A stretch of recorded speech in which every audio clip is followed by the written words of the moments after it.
एक बार बहुत तेज तूफान और बारिश हो रही थी। एक पेड़ से एक शुतुरमुर्ग का अंडा नीचे गिर जाता है और पानी में बह जाता है। अगले दिन बारिश रुक जाती है और वह अंडा एक पेड़ के नीचे आकर रुक जाता है। तभी वहाँ से एक रानू चिड़िया गुजर रही होती है। रानू चिड़िया की नज़र उस अंडे पर पड़ती है। रानू चिड़िया उस बड़े से अंडे के पास आ जाती है।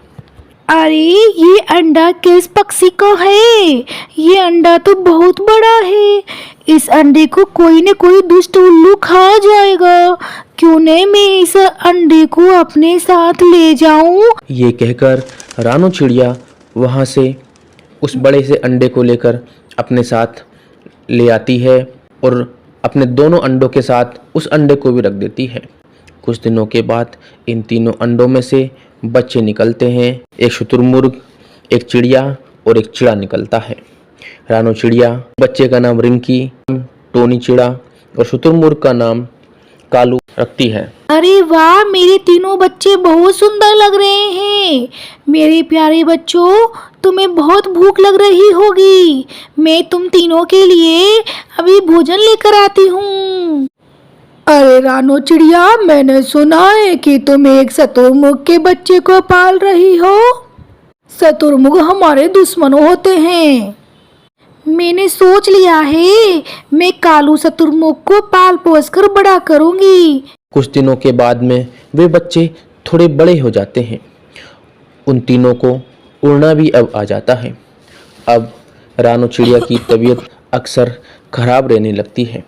एक दिन की बात है, रानू चिड़िया अपनी बेटी रिंकी को बुलाती है और कहने लगती है, रिंकी चिड़िया, मुझे तुम्हें एक बात बतानी है। वो जो तुम्हारा कालू भाई है ना, वो शुतुरमुर्ग का बच्चा है। वो बच्चा मेरा नहीं है।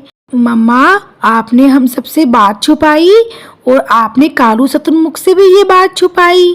रिंकी चिड़िया, तुम कालू और टोनी से बड़ी हो, इसलिए मैंने तुम्हें ये बात बताई है, क्योंकि मुझे लगता है अब मैं मरने वाली हूँ। रिंकी चिड़िया, तुम कालू को ये बात कभी मत बताना। बस इतना कहकर रानू चिड़िया मर जाती है। मम्मा, मैं आपकी ये बात किसी को नहीं बताऊंगी। अरे टोनी चिड़ा, ये इतना बड़ा पक्षी कौन है? मैं तो इस पक्षी को पहली बार देख रहा हूँ। अरे कालू, ये तो बहुत ताकतवर शुतुरमुर्ग है, पर तुम इस शुतुरमुर्ग जैसे क्यों लग रहे हो? शुतुरमुर्ग जैसे क्यों लगूंगा? मैं तो चिड़िया का बच्चा हूँ ना। मैं कुछ ज्यादा ही सोच रहा हूँ। रात हो जाती है। टोनी चिड़ा, रिंकी चिड़िया सो जाते हैं, पर कालू शुतुरमुर्ग की आंखों में अभी नींद नहीं होती है। मुझे समझ नहीं आ रहा, वो ताकतवर शुतुरमुर्ग मेरे जैसा क्यों लग रहा था, पर ऐसे कैसे हो सकता है?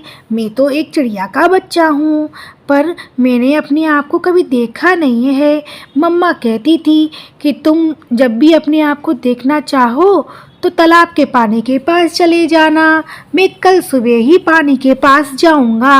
ये कहकर कालू शुतुरमुर्ग को भी नींद आ जाती है। अगले दिन कालू शुतुरमुर्ग एक तालाब के पास चला जाता है और तालाब के पानी में अपने आप को देखने लगता है। अरे टोनी चिड़ा की बात तो एकदम सच्ची निकली। मैं तो उस शुतुरमुर्ग जैसा ही लग रहा हूँ। कहीं ऐसा तो नहीं कि मैं एक शुतुरमुर्ग का बच्चा हूँ? इन पक्षियों ने मुझे मेरी सच्चाई और मुझे धोखा दिया है। मैं सच में एक शुतुरमुर्ग का बच्चा हूँ। और गुस्से में कालू शुतुरमुर्ग टोनी और रिंकी चिड़िया के पास चला जाता है। तुम लोगों ने मुझे धोखा दिया है। तुमने मुझसे बात छिपाई है। नहीं नहीं मेरे भाई, मेरी बात तो सुनो। मुझे कोई बात नहीं सुननी। आज से तुम दोनों मेरे भाई बहन नहीं हो। मैं जा रहा हूँ। कालू गुस्से में आग बबूला होकर शुतुरमुर्ग के पास चला जाता है और टोनी, रिंकी उदास हो जाते हैं।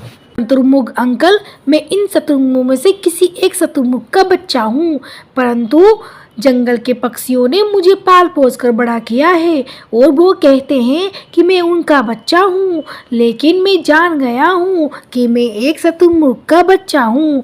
उन पक्षियों ने मुझे धोखा दिया है। अब मैं इन पक्षियों से बदला लेना चाहता हूँ। अरे वाह, तुम तो जानते होंगे पक्षियों के बच्चे कहाँ हैं? मैं उन पक्षियों को खा जाऊंगा। तुम मेरे साथ चलना। कोई है, मेरी जान बचाओ। ये आवाज़ कहाँ से आ रही है? चलो मैं देखता हूँ। कबूतर अंकल, आपको इस पिंजरे में किसने कैद किया है? अरे तुम तो कालू शत्रुमुख हो ना? मैं तुम्हें अच्छे से जानता हूँ। अरे तुम्हारी शत्रुमुख माँ है ना, मेरी बहुत अच्छी दोस्त थी, परंतु एक दिन बहुत तेज बारिश हो रही थी और उनकी मृत्यु हो जाती है और उनका जो अंडा होता है वो पानी में बह जाता है और फिर तुम्हारी दूसरी मम्मा है ना रानो, उस अंडे को उठाकर और तुम्हें बड़ा कर कर पाल पोस कर बड़ा करती है। और तुम यहाँ क्या कर रहे हो? मैं उन पक्षियों से बदला लेने के लिए आया था, पर अब मुझे अपनी गलती का एहसास हो गया है। दुष्ट, जिस रानो चिड़िया ने तुम्हें पाल पोस कर बड़ा किया, तुम उन बच्चों को मारना चाहते हो? कबूतर अंकल, मुझे माफ कर दो। कालू ये सब बातें सुनकर उदास हो जाता है। उसके मन में पश्चाताप की भावना आ जाती है और अपने आप को वो बड़ा गिल्टी फील करता है। कबूतर अंकल, मैं आपको आजाद कर देता हूँ। हम दोनों सभी पक्षियों के पास चलते हैं और उन्हें सब कुछ बताते हैं कि चिड़िया, टीनू चिड़ा, इस जंगल से तुम सभी पक्षियों को जल्दी से बाहर ले जाओ। कुछ ही पलों में शत्रुमुख यहाँ पर हमला करने वाले हैं। शत्रुमुख अंकल, लगता है किसी ने आपकी खबर इन पक्षियों को दे दी है और सारे पक्षी जंगल से बाहर चले गए हैं। ठीक है, मैं चलता हूँ, अभी मुझे कहीं और भी जाना है। हम आ गए कालू शत्रुमुख। अरे वाह, तुम सब आ गए। मैं तुम्हारा 2 दिन से बहुत इंतजार कर रहा था।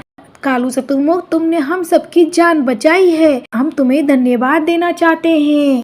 आज से मैं तुम पक्षियों के साथ ही रहूंगा। इस प्रकार कालू शुतुरमुर्ग, रिंकी चिड़िया और टोनी चिड़ा सब एक साथ खुशी खुशी रहने लगते हैं। इस कहानी को बनाने में मुझे 5 दिन लगे हैं। प्लीज सब्सक्राइब माय चैनल मिसू फन पॉइंट।